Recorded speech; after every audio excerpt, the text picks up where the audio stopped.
Hello guys. आज एक और इंटरव्यू हुआ और इंटरव्यू था फ्रैंकलिन टेम्पल्टन में। बेंगलोर के लिए पोजीशन था और 1 घंटा टाइम था, जिसमें से 45 मिनट्स ही चला और 15 मिनट पहले कॉल ऑफ हो गया। और काफ़ी कुछ एंगुलर बेस ही था, पर इतना अच्छा गया नहीं, रिजेक्शन ही लग जाएगा। और सबसे पहला ही क्वेश्चन उन्होंने एनजी जोन डाला और उसका मेरे को बिल्कुल रेडी नहीं था ना, मेरे को उसको थोड़ा सा प्रिपेयर करा हुआ क्वेश्चन था ये। तो ये एकदम बाउंसर पड़ा मेरे को। बाद में मैंने देखा कि तो आपको जो भी कोई प्रोसेस अगर आउटसाइड एंगुलर रन करना हो और उसको पूरा होने के बाद वापस एंगुलर में पुल करना हो एप्लीकेशन में, तो वहाँ पर डाल देते हैं। जैसे कोई कैलकुलेशन हो रही है, कोई प्रोसेसिंग हो रही है, तो वो चीज़ें ये कुछ कुछ वेब वर्कर की तरह ही काम करता है, बट ठीक है। और इसके बाद दूसरा क्वेश्चन आया परफॉर्मेंस इम्प्रूवमेंट का। तो इसमें मैं लेज़ी लोडिंग और नहीं, एओटी और मिनिफिकेशन एंड कंप्रेशन ही बता पाया। बाकी मेरे को पॉइंट्स याद नहीं आए, पता सब थे पर याद नहीं आए। तो लेज़ी लोडिंग होता है जब आप थोड़ा डिले कर देते हो कंपोनेंट्स को लोड करने में, और इनिशियल जो पेज लोड होता है वो क्विक हो जाता है। ऑप्टिमाइज कोड होता है तो इसमें रिड्यूस कर देते हो, तो आप साइज और अननेसेसरी कोड रिमूव कर देते हो, डिपेंडेंसीज हटा देते हो। हालांकि ये सब ट्री शेकिंग में भी हो जाता है। और मिनिफिकेशन कंप्रेशन जो है ये आपका जो बंडल साइज होगा उसमें काम आता है। और फिर ये CDNs होता है जो आपके स्टैटिक एसेट्स होते हैं, जैसे कि इमेज, फॉन्ट और जो भी लाइब्रेरीज होंगी वो, या फिर वीडियोस हो गए या इमेजेस, जो भी एसेट होगा वो हो जाएगा। और फिर यूज़ कैशिंग स्ट्रेटजीज। तो कैशिंग में क्या होता है, टेम्परेरी आप स्टोर कर लेते हो। जैसे एक प्रोग्रेसिव वेब ऐप होती है तो ब्राउज़र कैश उसमें बहुत यूज़ होती है, लोकल स्टोरेज यूज़ होती है, सेशन स्टोरेज यूज़ होती है। और आप आजकल मैनिफेस्ट तो नहीं होता यूज़, पर यूज़ कर सकते हो इसमें आप service worker. So service worker आपको, और इसमें आएगा आपका एक एंगुलर यूनिवर्सल। तो ये भी प्री रेंडर एप्लीकेशन कर देता है, तो इससे एप्लीकेशन क्विकली पहुंच जाती है। तो ये जो ट्रैवल टाइम होगा बिटवीन सर्वर टू क्लाइंट, ये काफ़ी क्विक होगा। ये फिर उसके बाद ग्लोबल वेरिएबल इन एंगुलर पूछे तो मैंने उन्हें बताया कि एक तो सर्विस की हेल्प से कर सकते हैं, ऑब्जर्वेबल की हेल्प से कर सकते हैं, दूसरा हम कर सकते हैं सर्विस इनपुट आउटपुट प्रॉपर्टीज की हेल्प से। एक मैंने उन्हें एनवायरनमेंट फाइल बताई थी, उससे भी वो हैप्पी नहीं हुए। और एक और स्ट्रेटजी बताई थी मैंने, वो कुछ भी मान के रेडी नहीं हुए। हालांकि सर्विसेज हम ऑब्जर्वेबल से ही बनाते हैं, बट ये टर्म्स मैंने अलग अलग कॉइन कर दी थी, वो नहीं माने। NGRX स्टोर भी यूज़ कर सकते थे, बट अगेन वो फिर कहीं और ही ले जाता इंटरव्यू को, तो मैंने NGRX का नाम लिया ही नहीं।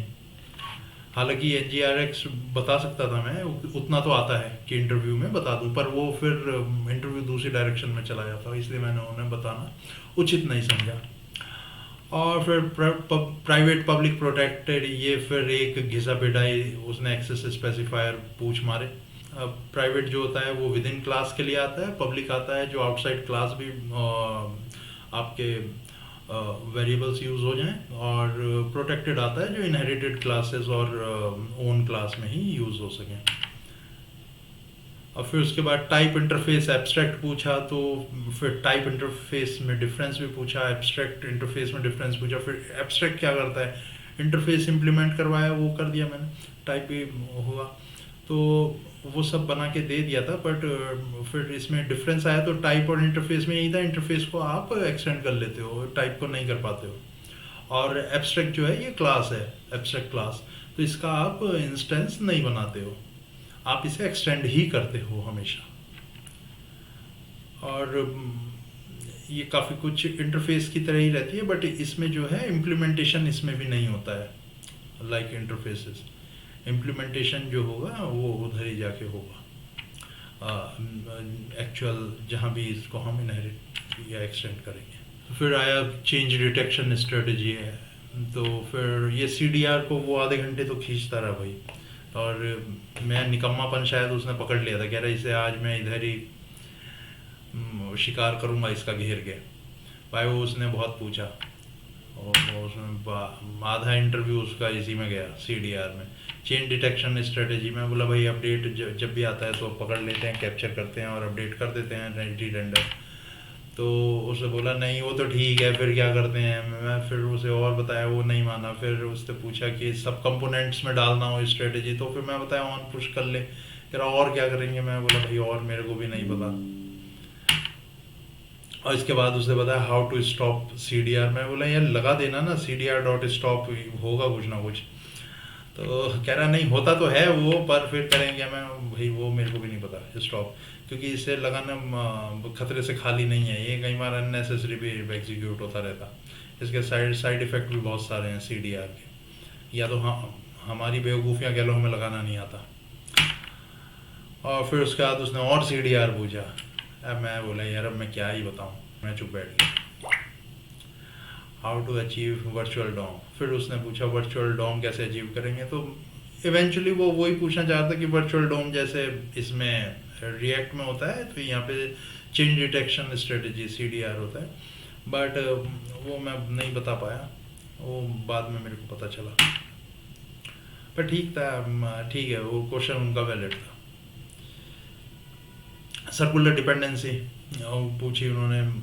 तो एक्चुअली सर्कुलर डिपेंडेंसी बाद में पूछी थी, पहले आया था ये क्वेश्चन @ इंजेक्टेबल, और फिर इसमें रूट क्या कर देते हैं, तो रूट करने से क्या होता है। तो फिर मैंने बताया, मैंने बोला कि जब आप रूट कर दोगे तो ये सर्कुलर डिपेंडेंसी जो बनती है ना, ये कभी नहीं बनेगी ना, कि सर्विस कंपोनेंट में ये मल्टीपल कंपोनेंट मॉड्यूल्स में आप इंजेक्ट करते हो तो कई बार सर्कुलर डिपेंडेंसी बन जाती है। फिर पूछा था क्यों, तो फिर बताया भाई एक डिपेंडेंसी दूसरे को, दूसरी पहली को, तो वो लूप सा ही बन जाता है, वो चलता ही रहता है, वो ब्रेक नहीं होता। उसके बाद इंजेक्ट में पूछा उसने, तो फिर इंजेक्ट बताया कि इसको अगर कहीं पे एक जगह यूज़ करना है तो इंजेक्ट आप डेकोरेटर यूज़ कर लो। और इंजेक्टेबल तो आपको लिखना है ही है अगर सर्विस आप कोई भी बना रहे हो तो। उसके बाद एक मॉड्यूल का और पूछा था उन्होंने कि मॉड्यूल में मॉड्यूल डिपेंडेंसी इंजेक्शन क्या होता है। तो फिर बताया कि मॉड्यूल को जब भी हम इंपोर्ट जो भी कराते हैं भाई, वो डिपेंडेंसी इंजेक्शन कर रहे हैं, कंपोनेंट को प्री रेडी कर रहे हैं एग्जीक्यूट करने के लिए। तो वो एक्ट करेगा उससे पहले उसका मेकअप होता है, तो वो सारे का सारा इंपोर्ट में ही होता है। और बस यही था आज के लिए, इतना ही है। बाकी कल जो भी होगा बताता हूँ। Thank you guys.